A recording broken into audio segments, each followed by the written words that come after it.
Warning: electrical shock hazard. Disconnect power before servicing. Replace all parts and panels before operating. Failure to do so can result in death or electrical shock. Excessive weight hazard. Use 2 or more people to move and install dishwasher. Failure to do so can result in back or other injury.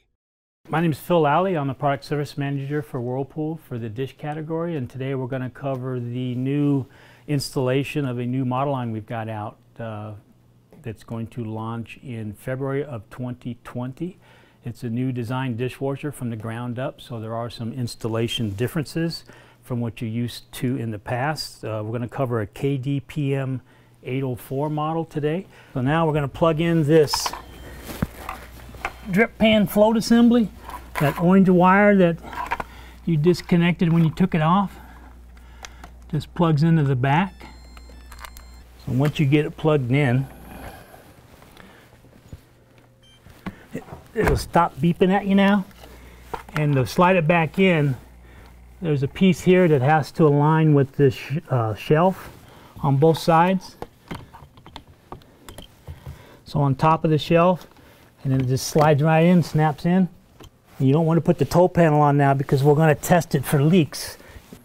If everything's okay, looks good to the customer aesthetically, you can go ahead and put the insulation packet back in. This one goes in like this. It just tucks up in there. And then you've got this adjustable one that goes up and down to cover your gap in the floor. This insulation just tucks up underneath the door.